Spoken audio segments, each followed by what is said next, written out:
You're back in just in time for the last game of the day. Dignitas going to be taking on Immortals, and despite these teams being at the bottom of the standings, you mentioned being impressed with how these junglers have attempted to innovate, Mr. Crumbs. That's right, and I'm looking at Cersei in the match against Team Liquid because the IMT win against Team Liquid was a fairly big upset. So he gets the Pantheon, pathing to the top side, and if you remember, he was playing with Irelia in the top lane, so making sure that you can defend your top laner right here on his first clear. So what does he do on his second clear? Well, he should be starting on the bot side again, and he finishes up here and then sets up a gank with the Irelia right away. So it's just a constant playing to the strong side. Once again, what do you do with the second ultimate? Well, you go with the Irelia again, and this was the first 15 minutes of the game where every play that Cersei's making revolves around making sure that Revenge is either getting backup or they're picking on somebody with a man advantage then. And so to me, this is a good example of how our teams are playing with these top carries on one spectrum, and then you have the other, which is Cloud9 with the level 2 ganks on the top side. So there's a lot of things that teams are doing to make sure that the top lane carries get off to a good start. I think certainly we should be looking at junglers in both these teams. Dardoch, I think honestly, like, he's been given quite a lot of freedom in draft, but I would maybe ask him to put even more stock in Dardoch. This is a player that can absolutely go off tap if he's left kind of unchecked. And he's playing Mundo, he's playing Rengar, not always working out, but this is the kind of play we want to see from a player like Dardoch, whose ceiling we know is exceptionally high.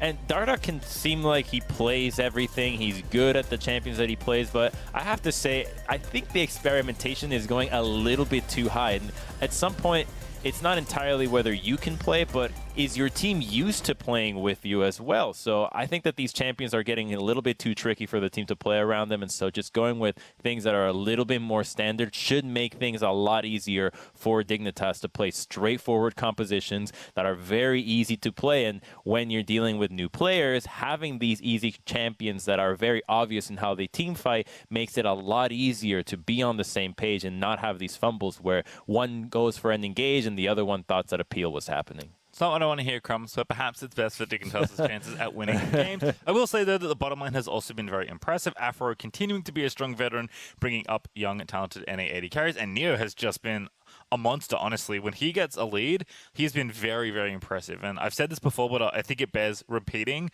For a player that I watched for a long time in Academy, playing with some of these players, actually, it was an Optic Academy with Dardoch for a while.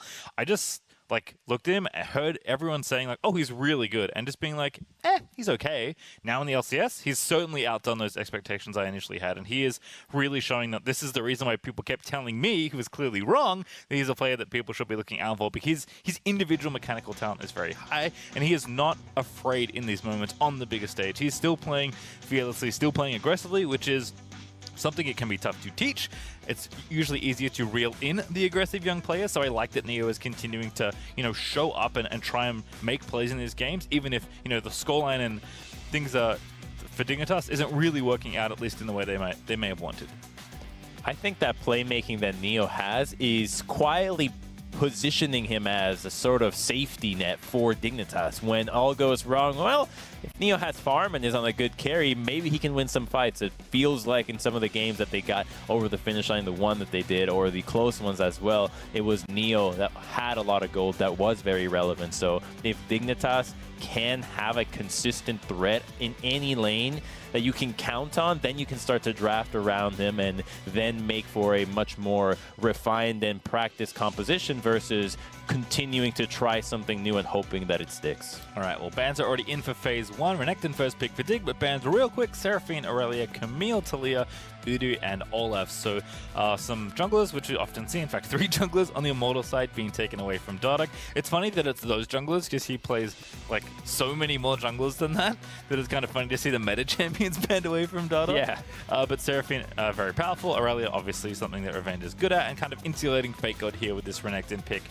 Dignitas do seem to like picking for their solo laners quite early, but I think Renekton is a pretty good blind pick and something that Fake God can try and excel at. And we're expecting probably some action in the 1v1 in top lane, or the perhaps expected 2v2 with the junglers joining in. But on the other side for IMT, Insanity is going to keep it nice and cool here with the Azir, and going to be Nah nice and early for Revenge. So already sees his matchup, feels comfy playing Nah here in the 1v1.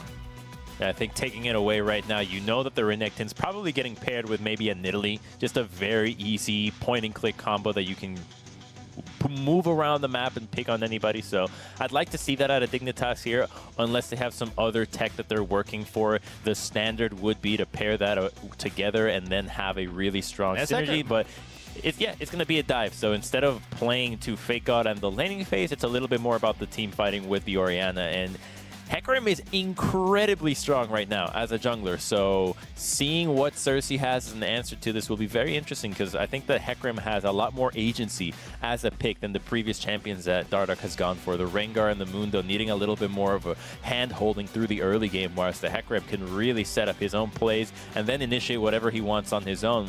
Not so much with Mundo and Rengar, so this could be a better draft for Dignitas. I already like the Wombo. We just need to see if the execution and the buttons get clicked at the same time. I was quietly hoping for at least for Dardoch, but I'll take Hecarim in. Also makes sense if like Siliga wants to play a mage, right? Doubling up on AP there, maybe not the best. So it's going to be Orianna. Lilia the pick there for IMT, so keeping kind of the AD from Revenge there.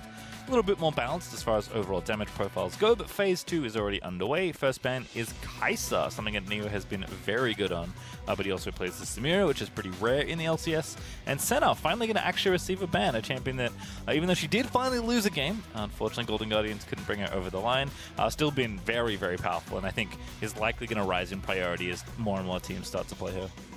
Yeah, Senna great with assisting dives, with defending against dives as well, so it'll be curious to see what IMT go for here. I think Misfortune is really high in priority right now on the side of Dignitas. You'd love to have an MF to assist with all the diving champions that you're going to have, and Ezreal being prioritized here in the ban. Starting to think that this Ezreal build pastry that we saw in the last game might be more important than we thought in the beginning of the day, since it's starting to see some bans, started to see some wins, does a lot of damage, clearly looks good. We'll need some more games to know exactly how strong it is compared to the other ADs. I think the other thing is, like, if that is good, it doesn't take much to convince your marksman to play Ezreal. They love Ezreal. Like, basically every marksman can already play the champion at a pretty high level. For a lot of upcoming players, it's champions a champion they've played a lot of, and for the veteran players, they have so many Ezreal games, it's like unbelievable. So I kind of like it being taken away here. Immortals just removing the potential power, but also kind of a safety valve for a lot of ADs. Leona, though, going to get banned, so that leaves Aphelios as the first pick for the IMT bot lane. They love Ezreal because when you're Ezreal, you don't need to rely on anybody else to peel for you. So when you don't trust your teammates, you pick Ezreal. And so when you go up through the solo queue grind, never trusting a single teammate, Ezreal is where you put so many of your games, so you're very used to having to rely on yourself, and you're always happy to count on it again. And this Aphelios doesn't have a lot of peel, though, and Thresh would be really important here. Great deny. Mwah! Love to see it out of Dignitas here. Not only do you make Aphelios' life much harder, you now have a great lane, making it really difficult for IMT to gank this, but on top of that, you have a very nasty follow-up on the initial engage from Hecarim, Orianna, and then the Fate's Call. Fate's Call not the best for the initial engage, but it's a fantastic follow-up because of the delay that is in the cast time. Yeah, big fan here of the 2v2 setup for Dig. Destiny going to fall to Nautilus, which pretty good at locking up Kalista. Kalista needs move speed to hop around better, and generally needs to stay mobile in order to do things with her somewhat medium range. Nautilus is very good at just turning off any champion that wants to do something, so I like the pick there for Destiny, but keeping it a bit more simple. I feel like we're not a far cry away, but a few steps removed from that Blitzcrank that overtook TL, which was very hyped to watch. Going to be something a little bit more relaxing, I guess, at least on the Immortals side here, as both teams finished their draft and looks pretty normal. In fact, this is certainly the most standard comp I think Dignitas have played so far in the LCS. Yeah, it's standard, but it's very action-packed. There's a lot of gank setup from everywhere. Level 6, it gets really nasty as well. So I want to see if they can put these pieces together and then play a lot faster. That's what I didn't like about their gameplay before, is that they're taking too long. They're not doing enough on the map, where the enemy team is constantly going for plays. But you need to be assertive. You have a lot of ultimates to do it. So I need to see Dignitas take the reins on this game and be decisive. You have so many tools. There should be no reason not to fight. All right, we'll see what IMT have to bat against them. Dig versus IMT to end out day 1 of week 2. They're going to fly by quickly, though, so make sure you don't miss any, preferably. But if you miss a couple, it's going to be okay. I won't tell on you. But Dignitas is going to be charging out onto the Rift. Doesn't look like we have a level 1 prepared just yet, but there is going to be Ghost there for Dardoch. So one more Ghost jungler to round out the day. Much more common on Hecarim, though, I will say. Of course, his passive Warpath makes you want more movement speed. Ghost gives you more movement speed. Seems pretty simple to me. Yeah, 12% of the movement speed gets transferred over into AD. So obviously loving when you get that cloud dragon on the map, just making it so speedy for you. So you never have to use your charge. You always have it available for just using those ganks. And we get to see how these lanes are going to play out. And if top is left on an island, it's really going to favor Revenge. But with Aphromoo already going on this top side a minute into the game, we might be thinking of Dignitas trying to split the map, and the response from IMT will be to go into the red side, and we'll see what the junglers do about this, because so far it's just the supports moving. Kicked out, though. In fact, Neo almost killed that ward. Aphromoo, unfortunately, has this sweeper on cooldown, of course, so it's going to be spotted moving down. But doesn't look like anything's really going to happen. No.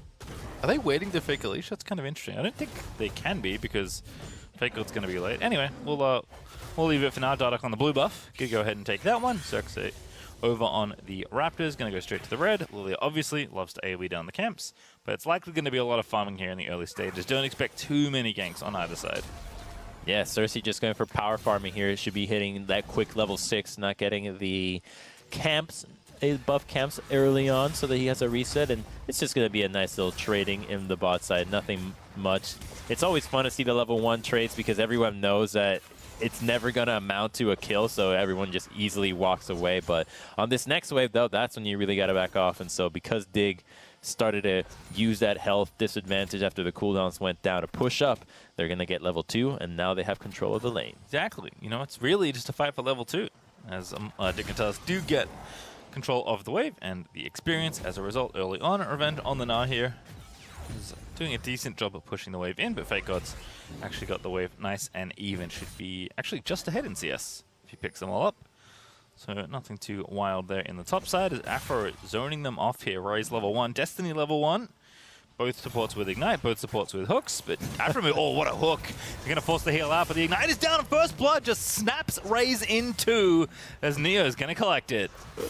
Oh, just not respecting that Dig is completely dominating this lane. There were no minions that were going to be lost. In fact, they could have just backed off, waited for the wave, but they were fishing. They thought they had happy feet to dodge out of Aphromoo, but his hook was heat-seeking. Let's see how it went down, because he keeps faking that he's going for the Nautilus, and it really looks like it, but then, going after the Aphelios, and there's no cleanse. Heal early, doesn't matter. Ignite with the Ren, still enough damage. Yeah, really well played there with Dig. Again, like level 1 stats.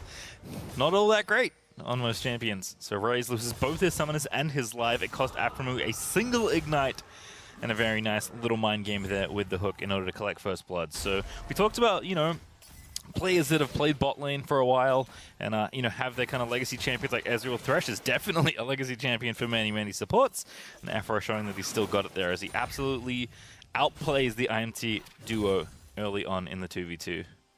Thresh is just phenomenal right now. In fact, almost always as a support, you always get what you want. You can peel for your carries when they're doing stupid things, and you can initiate and be your own playmaker, bail out your allies, as well as cancel abilities from the enemy. What can't Thresh do? He's even lane dominant and happens to be a ranged champion, so he really is a great support that I think is starting to really rise in priority. We were even getting to see some bans, and even in that last game, had Golden Guardians played a little bit better, that would have been a win for the Thresh. Yeah, it almost sounds like it's the Ezreal of support crumbs for solo queue at least. It is. And I believe Aphromoo just been killed, but it was Neo that did it. I think he finally used the spear there. It was what I caught. As we panned back down there, top side though, Revenge is low, but he's baiting in Bambi. As Faker going to turn it back around, and he now realizes the error of his ways. His hubris, perhaps what he is doing. Oh, I love the flash from Fake God, but I think that's maybe going to commit him to death. No, it's not. The boomerang's going to miss, and Fake God dips on out of there. The movement, the sly crocodile on Fake God, that was really nice. I love the heads-up display out of him, knowing that he could flash and get Revenge, but Revenge also saw it. A really clutch flash out of him, otherwise he would have gotten popped from Fake God and would have turned onto Lilia afterwards. Who knows? So it's a gank on the top side, but it's clear to me how Dignitas plays with this Renekton. Most teams with Renekton like to play with the AP and just bully that side. But with Fake God, they're just using Renekton as a really strong lane that allows him to constantly be relevant on the map while the rest of the team gets freed up, and so they can focus on the bot side. So the Renekton for Dignitas seems like a bait. This, to me, is a team that really wants to play around bot side, and it's looking more and more like it when Neo and Afro get to be this dominant. All right, well, as a result from the 2v2 dominance and Faker doing a nice job dodging the attempt on his life in top lane, Dragon early on here for Dignitas. They do get that Infernal. It'll be Ocean up next. So potentially it could be the Hecarim Cloud Rift. Be very happy news there for Dardoch. Also, stats chimed in again. Thank you once more to remind me that this is, even though we have seen Hecarim crumbs for quite a few players, this is Dardoch's 8th new jungler in as many games. Of course. 8 for 8 now. Of course. Picks, of course. At this point, I feel like he's just achievement hunting, you know? Yeah, I mean, it's really, it takes a toll on your allies. It's one thing you can do it, but truly your allies get fed up. It's like, listen, I don't know what you play, man. Every time I can't build up any synergy in how to set up a gank. So now you have to build up the synergy in how to gank Hecarim with the Thresh Lantern, then the Mundos, then the Nocturnes, and the Rengars. There's so many different moves to learn here when you're dealing with so many different junglers. If the rest of the team's got it down, then all the power to him.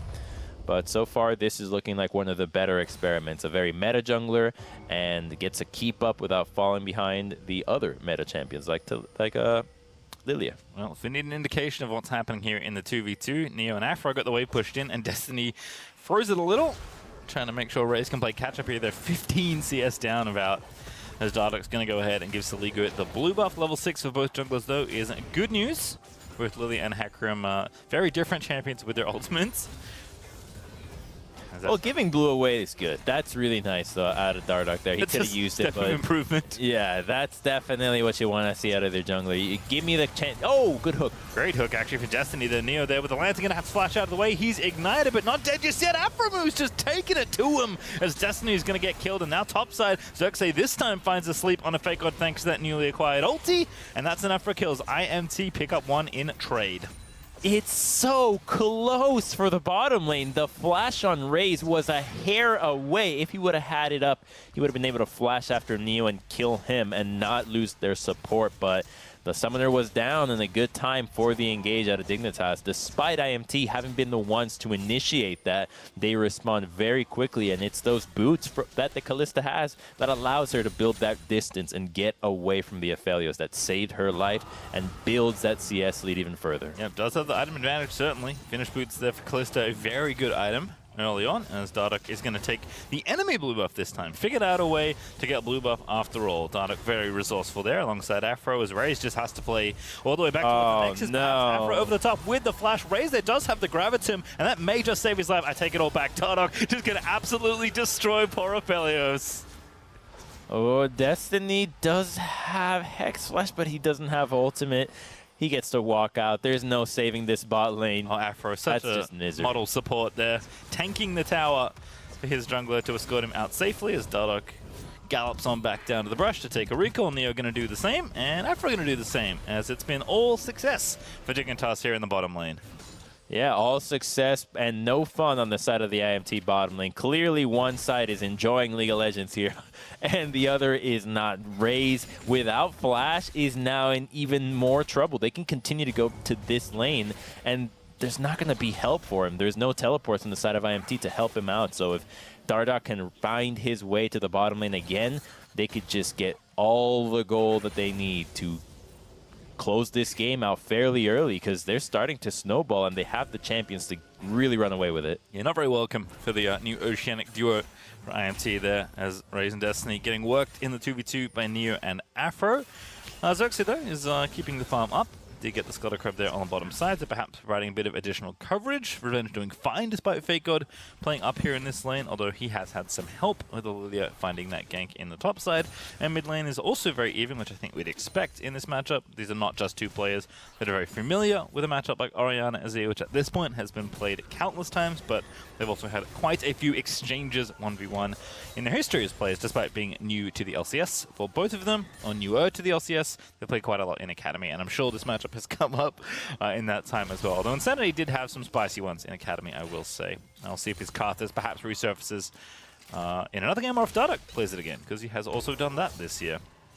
If there was a textbook for mid lane matchups, Azir Orianna would take up most of the pages, sadly. So I think that these mid laners are really familiar with Azir Orianna. It's like, okay, well, here's how you should play the matchup with these rune setups and these itemizations and these ganking junglers and these farming junglers. So there's so many different things to go into it, but at the end of the day, once they hit a few levels, then they just start to ignore each other and power farm. So all those early notes just turn into, remember to last hit those minions effectively. All right, well, sadly for Hecarim, it is in fact Mountain Rift.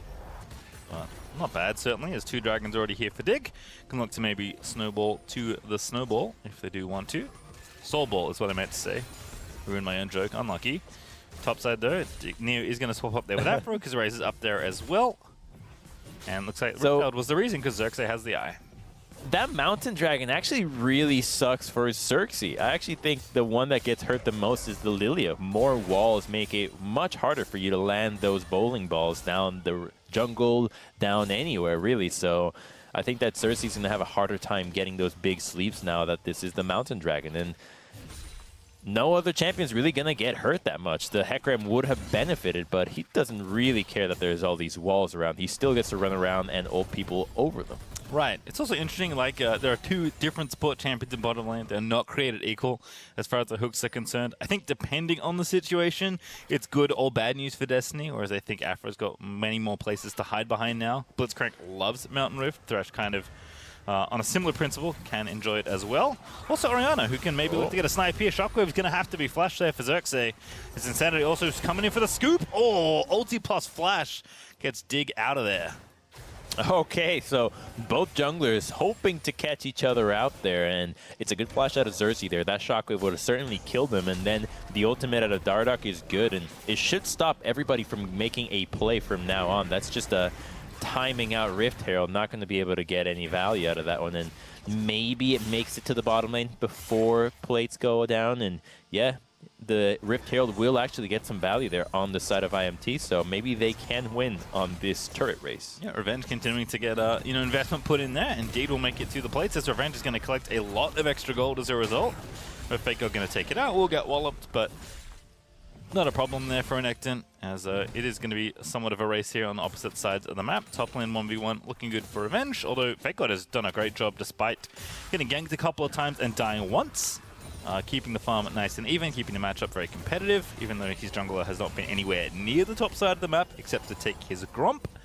Neo and Afro, though, now that we've swapped sides, of course, that means Dardoch is going to be shadowing them just a little bit more, looking to try and win the race for those full towers, as the plating is going to be off in 30 seconds. But that CS lead is only getting bigger for Neo versus Raze. And Neo versus Raze is a matchup that will be what IMT's looking for, winning this game late. The Aphelios needs a lot of gold, so maybe Cersei would have liked to pop that Rift Herald on his side, but the Aphelios has been constantly shoved in, and the only place he would have actually been able to get any value from it was in this bot lane. So helping out Revenge, despite Fake God being the weak side of Renekton and not an entirely necessary part to the Dignitas win condition, is the best that IMT could have hoped for. And now the ball is in Revenge's court, which has been one that they have relied on and clearly like to play towards. So we'll see what Revenge's champion pool can do on a pick like Gnar, because the Aurelia was cool, but how good is the Gnar, since seems like every top laner in the world now has to play this champion? Well, minute 20 until the first Mountain Dragon is spawning. Dardoch here continuing to apply pressure to the bottom half of the map. Don't be fooled, even though Fake God is in the area. Once again, Neo and Afro are the ones, looks like, being escorted around the rift by their jungler, but nothing really happening here. Revenge playing respectfully, knowing that there were multiple people in the area, I believe, that would getting some vision. As Raze just trying to play catch-up here. Doesn't have a mythic shield, but already done there for Neo. Raze still working on that first item. He's going to be doing some damage to the towers. They're actually also up here in case there was anyone else in the area. But Dignitas have their sights set on this third dragon, which would be nice and swift for them to, again, look to get that soul nice and quickly. And I don't think IMT are interested in contesting if Raze is going to be here.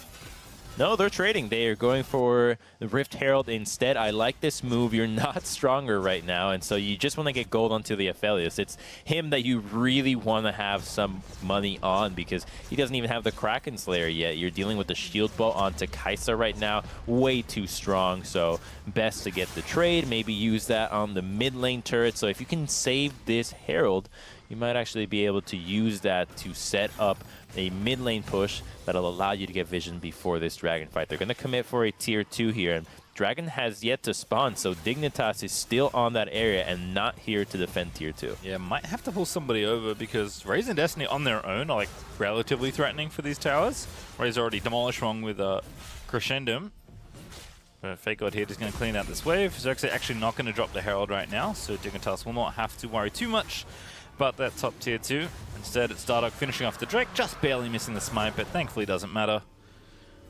And recalls a plenty here across the Rift, as IMT going to reset and look to drop that Herald to try and make a trade of their own. Dignitas up 600 gold, but apart from the 3 dragons, which do matter, it's been a very even game so far. Yeah, and even in both junglers and supports coming out onto the map together, so everybody base and reset at the same time. So now we get to see Xerxes and hopefully Destiny paired up together. Dardoch just found the base, so completing the Merc treads after the Sunder, making sure that he has that tenacity to deal with the heavy CC that is on the side of IMT. And now that the junglers and supports should be grouping together, I really want to see who can execute on this better, because a lot of our games are being dictated by these synergies, and if the teams are not able to accelerate the game with those champion roles, then they're not playing to what the best of the teams in the league are doing. Good value held there, actually, by Xerxes taking out the mid outer, and Revenge, with some assistance, is working the bottom outer and will indeed take it. So 3-2 now in towers. IMT not quite reclaiming the gold lead, but shrinking it certainly. It's only a couple hundred up right now for Dig. And Raze is just going to laser through the rest of these minions. And again, threaten this tower. There's no help actually here for Fake God, but no dive forthcoming either. So he's going to be okay, but at least respecting the wave being there at the tower. I think that's what they told Fake God when he picked Renekton. It's like, there's no help coming. I know you're on Renekton, and the enemy might think that we want to gank and play around you, but rest assured, we're giving you Renekton so that you have sustain and that you will have a stun in the team fight. So be strong, Fake God. And so he's been in that lane holding his own, dealing with Revenge's last hitting and no solo kills in that lane. So I think he's very happy and has done his job. He'll just have to team fight fairly well, because the time is now. You're going to be fighting for that Mountain Dragon in the next 3 minutes, and both teams will commit for it. IMT needs to fight it. Yeah, Fake God certainly accepting his role as the weak side top laner. Destiny looking for Neo here, but Neo just going to walk far away from any potential engage. There was Flash, there was Nautilus ult available, but Neo just waits, goes back towards his Thresh, and everything's A-okay. Dignitas can wait, actually, really. Sit on the hand for 2 minutes 30 if they want, farm up the waves, and go ahead and try and take that Mountain Soul. IMT giving them plenty of room here as Dig are clearing out a lot of this vision. Dardoch also ready to hunt the Lilia in the jungle, but Neo instead will maybe just go for a red buff take. Does give it over to Kalista. Would not take that fight. The Azir was not there. The Hecarim is very strong right now, and a poor thing of Nautilus and Lilia is that they don't actually have good damage together.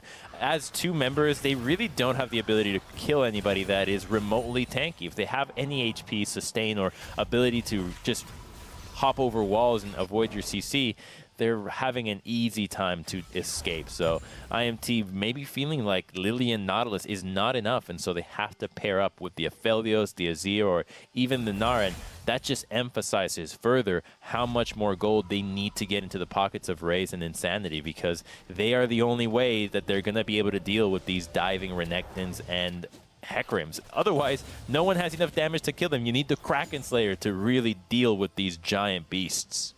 And does have it, but needs more than that, kind of as you're alluding to. Hurricane on the other side, though, done for Neo, so Kalista is team fight ready. This is one of the things that's kind of always been true about Kalista. Pretty good on 1 item, very good on 2, and you kind of just go from there, depending on the state of the champion. But going to take the mid outer. They've been working it over and over until they finally take it, so they equalize on towers, they open up space, and hey, look at that, a minute until the dragon is up. Very nicely organized here for Dignitas, although they do need to clear out that wall that Sligo and friends just walked over, but that can wait. Still 50 seconds to get all division work done here before the objective. Yeah, it can wait, but the Scuttle Crab cannot. I think that's true. what they really want. That's a really big objective there if Dignitas can get it. Get rid of the Blast Cones. That way, no surprise flanks from the Gnar or the Nautilus. So that's going to be really big as well. And getting this Crab, I mean, the setup all points towards a Dignitas team fight win here and then claiming that dragon. It's tough for IMT. The Mountain Dragon Soul is not the end of the world. You do have a lot of hard scaling here, but they aren't farming too well. We'll need to see how IMT tackle this because Dardoch is in a very dangerous position along with Fake God. It's going to make Shieldboy Callista like kind of absurd in the mid game at least. Not to mention it's obviously good on the front line is there for Dardoch and Fake God and just good generally. No one complains that they got a soul. Revenge though with a flank, but it could be the counter engage here. Afram going to find the flay after the Fate's call, and now Dardoch lining it up there ready for the ulti. Goodbye Raze! Just gets deleted by Dignitas. Never stood a chance. The Aphelios was the target all along. They just Fates called him in, flashing after him. Could not survive, and now it's Cersei. Can he steal it? He does have flash, but it's a one-way trip. Yeah, Dignitas should be able to take this one out. IMT not going to be able to get in, and the soul will indeed go over to Dig. Thankfully, they're out of ultis. It did cost 5 of them in order to kill Raze, but that's certainly a trade you'll take as they do get the soul at the end of it all. And IMT, not much they can really do after their AD gets picked off. Very nicely orchestrated there for Dignitas to kind of get the soul that they've been setting up for and make sure that IMT had nothing to say about it. Doesn't even look like a trade. It looks like a continuation of the laning phase. Fake God without flash, though, will be ganked here. Dardoch should be dead, but Hecarim is coming. Can he buy enough time? Yeah, Hecarim's like pretty speedy to respond. Also, TP is going to help out there, but the CC chain is nice there out of IMT. Too little too late. No, not yet. They are going to make it as Insanity will get the kill, but Dardoch is going to find the trade as Afram. Oh, what a hook he's found. See you later, Raze. It's just absolute disaster for the IMT bottom laner, and Revenge now booking it because Dardoch isn't ready to charge back in again. He doesn't have ulti back up, but the Orianna's helping out. Destiny going to find the hook, and Dardoch perhaps a little too far. Shockwave finds 3 as Saligo lines it up and knocks down Revenge. Oh, it's a massacre. It's just Dignitas destroying IMT everywhere. With the Mountain Dragon, I feel the morale for IMT has really dropped, and the Thresh and Callista just continue to pick on the Aphelios. They beat on him in laning phase. They beat on him in the team fight. Now they pick on him again when he's face checking. They have not let up, and it's a good way to find wins. I really like when teams see a single player. All right, died once. Okay, twice. Can we get him? All right, he keeps dying. Just keep going after him. As long as he continues to put himself in a position where you can punish, it is your right. It is your duty now to do so. And so this is the 1v2 from Fake God where he buys enough time here. It's a lot of healing there right at the very end with the Gore Drinker. And unfortunately doesn't survive. And then we get to go see Raze here on Aphelios. You know, you say Raze, I say E-Raze. As Dardoch does keep going in, does live here as well. Saligo, oh, such a nice shockwave. He does a lot more damage than you'd think. And it's always how you feel when you're playing Mini Gnar. It's like, oh, that really hurt. When you're Mega, everything is fine. But Mini, building AD, the Sterak's gauge wasn't available back then. And Saligo is been quietly farming up fairly decently. You know, he's not the highest CS, but almost at about 10 CS per minute, which is pretty good. He's doing his job. Get Dardoch in, keep people safe, find shockwaves. Saligo playing just fine here. And given how well bottom lane has gone for Dignitas, it's kind of all he really needed to do. Whole squad looking good right now, actually. Up a couple thousand gold, 3,000 to be exact. Have the Mountain Soul, have Elder Dragon, I guess, if they want that in 315. But right now, it's topside pressure to try and get this Baron. And to kind of call back to what you said in the draft, Crumbs, so much value out of this Thresh pick for Dig. Not just like the way Afro's playing and all the hooks he's finding, but it's so much harder for Raze to live when he has a Nautilus next to him instead of a Thresh. Yeah, that's when IMT might have thinking, should we have maybe taken Thresh right away and then last pick the AD, but you wanted the counter pick in the support. It doesn't matter, the play is what is important at this stage, and Dignitas has just continued to punish IMT. If I'm IMT, I'm just thinking, all right, they're going to keep finding Raze. Let's use Raze as bait and see if Dignitas can commit onto the Aphelios, and then we can kill them, because they're just going to take that opportunity again. He really hasn't made it very difficult for them to kill the Aphelios. So if he's out there, they might bite, and you need those kinds of plays to claw back into this game. You're actually at a pretty big disadvantage when you count the gold advantage that this Mountain Dragon soul is given. Face check the Heck Room. Okay, he's got some teammates. He's got quite a few, actually. Revenge, actually, with a big flank, and Dardoch's like, oh no, I'm a little too far forward. I'm going to go to sleep soon. Oh, Ulti's actually trying to get something happening, but Aphromoo launching in there with the Fate Skull plus the Flay, but the hook is just going to connect barely onto Xerxes. Insanity, though, is in there. Gravitum is down. No root, though. Does not follow up there for IMT. They'll just take their one kill. Let it be known that Darda could have ulted out. Right? Oh, yes. He could have ulted out and lived, but chose to re-engage and go back in. I think he might have had his W up to try to power heal through a big ultimate and hopefully combo with Mio. It looked like he had a good wombo in mind, but the rest of the team wasn't quite there just yet. But that's a good pick, though, on the side of IMT. And if they can get a few more of those, then they can start to then have a really strong Aphelios. 2 items now, so getting there, but would really like to hit that 3. Look, Crumbs, nobody makes a montage of Heckram ultis out of fights, okay? Dardoch saw his moment, he went for it, I respect it. Didn't work out. IMT will happily take the gold that they desperately needed onto the bottom side of the map in particular. Still down, but not out. A minute until the Elder Dragon is up for either I would team. like to see someone do a montage of just escaping. Just getting out. Yes, just surviving. I think living. especially if it's like, you know, they keep the same like ultra high, like hyphy, like cutting in music, but it's like really bland escapes, like people just sauntering out of engagements, like walking out slowly. All right, bass drops as soon as he ults out. No, the bass drops before and then he ults out and you're like, oh, he's walking away. Oh, right. Oh, just a happy ending. Exactly. People pleasantly leaving team fights before getting brutally murdered in League of Legends. You know what? There's maybe a market there. Dignitas, they're onto the Baron. And going to be zoning IMT out. I don't think anyone's going to be able to get in there. Aphromoo is going to be playing defense. Plenty of vision here, plenty of damage. And Callista Spears as well, going to make this a very tricky steal out of Xerxes if he can even try for it. Over the top of the wall, he does not go as Aphromoo, perhaps sacrificing himself, but who's sacrificing who as the rest of Dig can maybe get in there, but the Fate's Call is going to get him out. Dardoch's over the wall, and IMT going to make it happen. Shockwave finds Insanity there, is in the front side. It's Ray's getting damage down onto Fake God, but IMT don't have very much health to play with Revenge, so he's going to maybe find the play. The Mega Knight does clip too. Wolf not going to connect as Xerxes does take down Dardoch. But Dignitas still going forward, 2 right now, excuse me, as Neo on a rampage takes down the next, and Ray's being dead means that IMT cannot win the remainder of this fight. They'll make it 4 as Dignitas, they grab the Baron, and the team fight win in the end. Oh, but they're going to get even more than the team fight win because they're going all the way for the Elder now. The Orianna and Callista can easily do this, and nobody will contest it. It's a huge win for Dignitas, and we're going to see how this played out again. I thought Cersei was going to try to go for a steal there, but when Fate got flanked, I'm thinking, great, okay, they've got their eyes set on the team fight. You got to watch for Race. That's who's going to win a fight if IMT is to win at all. When Dardoch goes in there, though, he gets lanterned out. And because Neo was never able to get into the fight is why IMT looked like they had hope there. The full HP, don't let that distract you and think that Callista is really dropping health, though. With the build she's got, she will probably be ignored all the way until IMT can insta-give her because they don't have enough damage to kill her and go through the rest of the team after. And if you want to know how long it takes Callista with these items to solo Baron, however long that replay was, because Neo picked it up all by himself, moonlighting as a jungler. Perhaps Dardoch will play jungle Callista next, you never know. But that's good. Elder Dragon picked up on the extension of that play, as you mentioned, it was so much more than just the Baron and the teamfight win, which is kind of a ridiculous thing to think. It is the Elder Dragon on top of it as Dignitas are looking to put the capstone on this game, and it will start in the bottom side of the map. The rampaging Heckram is going to be finding the Mini-Gnar, and the Mini-Gnar is going to be dead Gnar soon as he does transform, but just before Soligo blasts him with the Elder Dragon buff. And they do not care about using ultimates for this one. It is a minor investment. They can easily go forward. Gnar has been so important for IMT's hopes in these fights. Without him, this is so easy for Dignitas. They need to be really careful.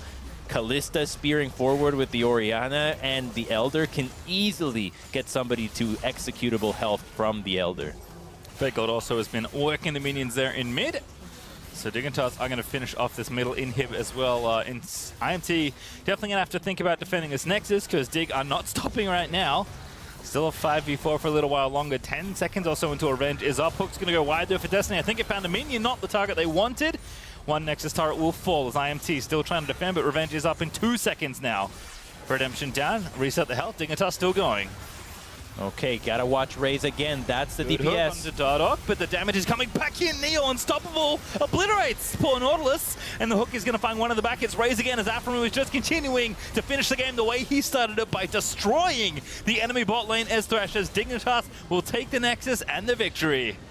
Man, Dignitas' bottom lane continues to be a really bright spot here. Last year with Johnston and Afro, now Neo and Afro being even more dominant. It looks like this team is actually finding their stride. Just play through bot lane, make sure that top lane survives, have a control mage in the mid lane, something with CC for Dardoch, and the formula has gotten 2 wins. 6-0 and 14 is the combined scoreline for the Dignitas bottom lane in that game. And Aframu from level 2, actually really from level 1 to get level 2, just went from there, and it looked beautiful from the laning phase to the roaming to the team fights to everything. Dignitas completely in control of that game, in large part thanks to their bot lane duo absolutely carrying through that one. And with that, that is going to do it for myself and Crumbs. After the break, that we are going to be hearing from Fake God in the Verizon post-game interview, so don't go too far. There's a 1 for 2 or 2 for...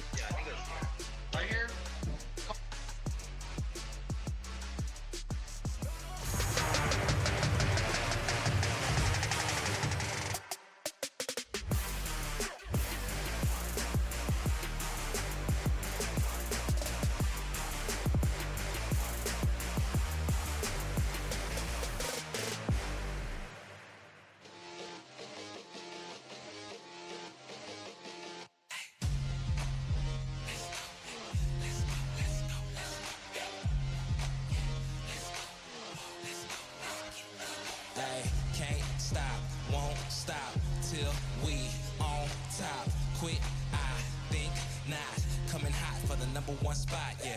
No key, got the game on lock, ayy. Big threes when I take my shot, ayy. On the rise and we ain't gon' drop on the grind. It's our time, just watch. If you want it, you can get it. Life gets hard, but don't you let it get you down. Go get the crown because our time is now. Ayy, we gotta get it. Gotta get up, gotta go, we gotta get it. Ayy, they won't forget us. Made it happen and we all became legends. We gotta get it, gotta get it, gotta get it. We gotta get it, gotta get it, gotta get it. We gotta get it, gotta get it, gotta get it. We gotta get it. We can't be contained when we leave the game. My name will remain. We don't need the fame. You can keep this chain. We broke free, so things won't be the same. Nah, on the mission, gotta get it. Let's work. We were raised on the net. I'm raising my net worth, but it ain't about the money. Nah, it ain't about the cause. All that matters is the world knows who we are. Stars. If you want it, you can get it. Life gets hard, but don't you let it get you down. Go get the crown because our time is now. Hey, we gotta get it. Gotta get up, gotta go, we gotta get it. Hey, they won't forget us. Made it happen and we all became legends. We gotta get it, gotta get it, gotta get it. We gotta get it, gotta get it, gotta get it. We gotta get it, gotta get it, gotta get it. We gotta get it. Know that our time is now. Yes, life can get hard, but don't ever let it keep you down. See, we are all kings and queens, and we all deserve crowns. So don't wait. Get up, go out, and get it. Now. Hey, we gotta get it. Gotta get up, gotta go, we gotta get it. Hey, they won't forget us. Made it happen, and we all became legends. We gotta get it, gotta get it, gotta get it. We gotta get it, gotta get it, gotta get it. We gotta get it, gotta get it, gotta get it. We gotta get it. We gotta get it. Gotta get it, gotta get it. We gotta get it.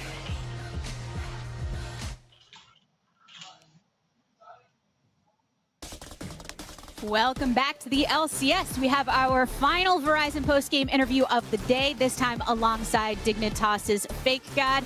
Now, looking at that game, Fake God, I want to get your perspective on this because even though things were a little tight early on, it was a steady lead that Dignitas was building. What do you think was the key to that?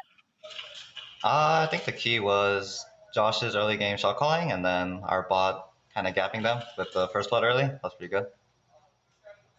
I've heard a lot about what Dardoch is offering in the game with his shot calling, and it's also interesting seeing the fact that he has played 8 different junglers at this point. I'm curious, is that something that is a Dardoch preference to be experimenting so much, or is that something that you as a team are looking for?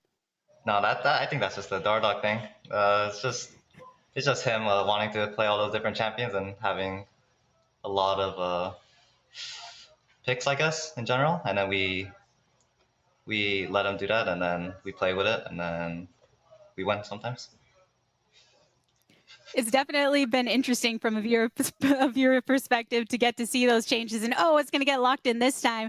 Now, from you, you've been on the LCS stage before. You spent time on Academy. You've now transitioned over to Dignitas and have varied levels of experience with a lot of these players. What has this transition been like for you overall, finding yourself at the beginning of the season on this LCS squad?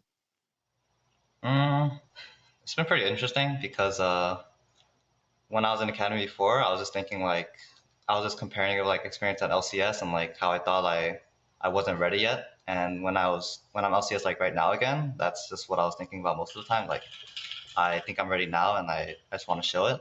And yeah, I'm not like perfect right now, obviously. I don't think any player would ever be perfect, but I'm just thinking that I still have to work on being a better player all the time, and versus a lot more pressure than I was in Academy.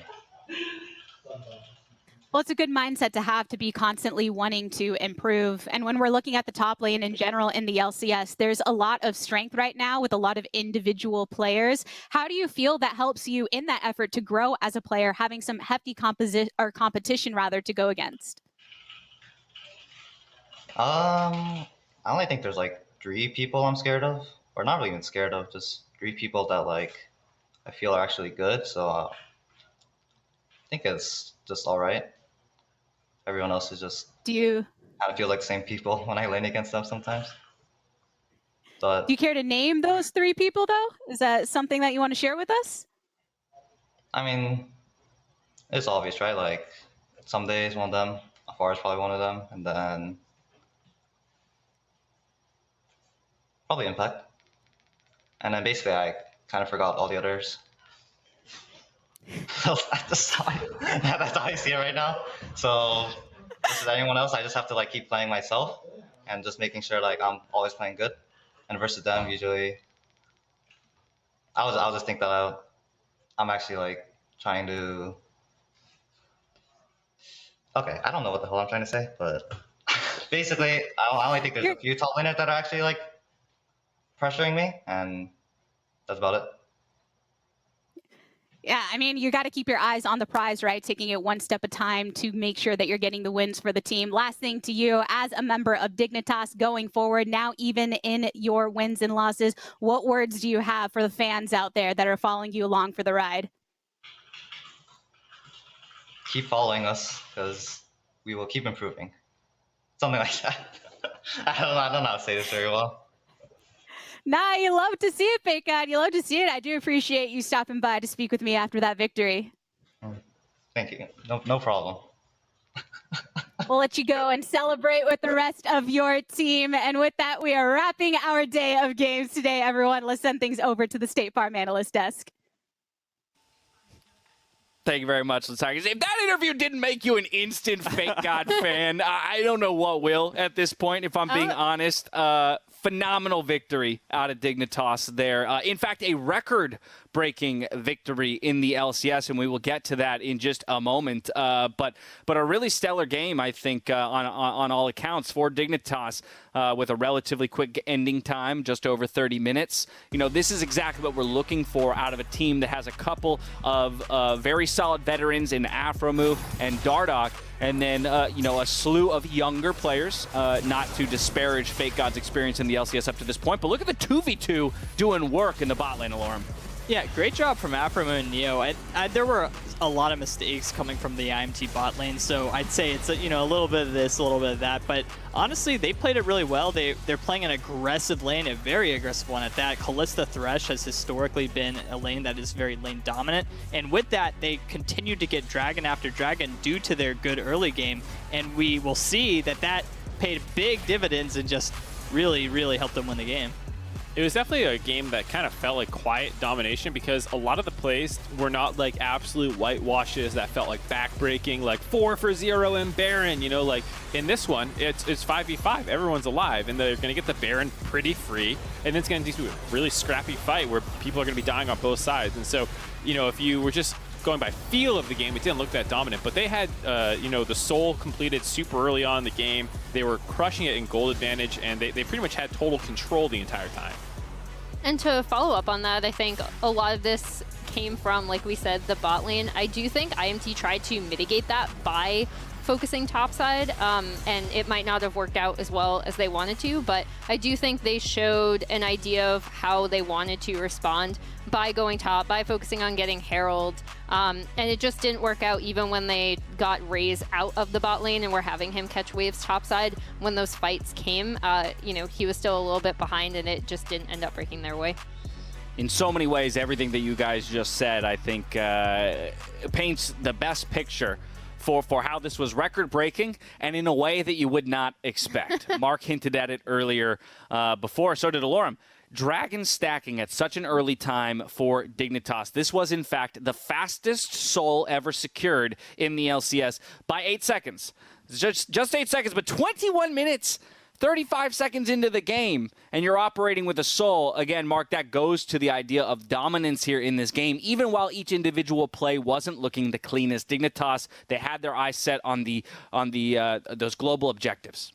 Yeah, and it's got to be even sweeter because their org also was previously a part of the record, but on the other side of it, previously TSM had the record of fastest soul, and like you said, it was only 8 seconds slower than the new one that they set. So probably pretty happy to get on this side of that record going forward. That's the Uno reverse card. Yeah. From 2020 summer, where TSM was able to take one against Dignitas in 21-40 or so, now Dignitas gets to steal the record for themselves. I mean, there's almost no better full circle narrative there for an organization than Dignitas having a global objective record of any kind that is a positive one at that. But I will say there were a lot of things about this game I think that generally excites me. And Alorum, we were kind of beginning to have this discussion. These are two of the teams that are looked at as a little bit more of developmental teams. Right. Yes, you have a couple veterans on the side of Dignitas and some guys who are leveling up. Same thing with Immortals. I mean, just generally, taking the victorious side of this equation, what does a victory like this mean for you? For a squad that is looking to level up? Should they really invest in this kind of macro strategy that we kind of saw on display here today? Well, having been a part of some underwhelming teams in the past, these kind of victories are so good for the morale boost, especially when you're doing these 2v2 kills and winning from the lane alone. I think even Fake God did pretty well at playing on the weak side as Renekton. That can be a little tilting as you lock in Renekton, think that you're going to play to that side, but you are in fact the weak side. So I think when all of them come together and they all did their jobs correctly, no one did anything too inty. I can say that, but we saw that one limit test from Dardoch. But other than that, it was just a pretty clean game overall. And when you have clean games as a team that didn't have much expectations from the beginning, it's a really big morale boost. Like, okay, we can finish out these clean games, and you move to the next game and plan to do the same thing, even if it's against a better team. Got an idea for a new segment. It's called Too Inty with Alorum, where he just looks at plays that are just a little bit too inty and maybe helps you reorient for the next time around. That's going to do it. That's a wrap for today's game. So let's take a look at our standings. We got 100 Thieves who have pulled ahead of everyone and now stand alone in first place with Evil Geniuses, Cloud9, and Team Liquid tied for second. TSM is tied with Dignitas for fifth, and we round out our standings with Immortals, FlyQuest, Golden Guardians, all tied up in seventh, and then finally CLG to round us out. Tomorrow, of course, another slate of games, so let's take a look at them. We start our Saturday with FlyQuest Quest taking on CLG, followed by Cloud9 and 100 Thieves duking it out at the top of the table. Yes, Cloud9 got knocked down a peg, but if they can take the victory tomorrow, they'll even it up at 4-1. We got Golden Guardians facing off against Dignitas, TSM taking on Team Liquid, and Immortals versus Evil Geniuses to close things out. I do want to get quick hits on that Cloud9 versus 100 Thieves lineup or matchup. Perhaps down the line here, Mark, starting with you, just general sentiments considering the fact that C9 took a loss today and 100 Thieves the victory. Mid lane is definitely where I look first because I felt like in their best of 5 series during the lock-in tournament, that was one of the things that swayed the most over the course of that matchup. You know, Perks found his groove on some champions he was working with. They started getting out some of the global champions out of Demonte's hands. So I want to see what they end up doing around that position because I still think, you know, bot and top and even jungle are probably going to go pretty similar to how they went in the actual tournament that we saw before. Emily? I mean, I'm just really looking forward to seeing how C9 kind of recover from today. And additionally, I still think I would give the edge to 100 Thieves. Spoilers, I'm not on desks tomorrow, so it's okay.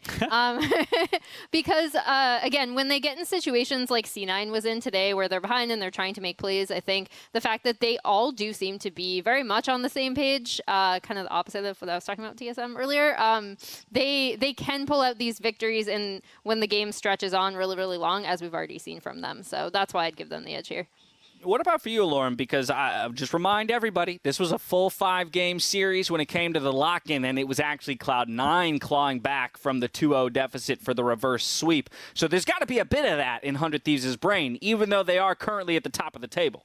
You took the words right out of my mouth. I was just going to say that was 2-0 to 100 Thieves, and they only started losing when we saw some very questionable dives against the Tahm Kench in Game 3, and from there it was kind of a downward slope. But that entire early series, it seemed so 100 Thieves dominant, and I said it earlier today that I feel like Cloud9 have really high highs and really low lows, and sometimes when they just can't get that snowball early game because they're not picking off the Ignite Teleport Camille, are they really going to be winning the games as convincingly? And I haven't really seen that during EG today. It looked kind of even, and then EG just went through and won the game. So I think 100 Thieves can do the same thing. If they just keep stable, don't give them that early snowball, then I think 100 Thieves have the advantage.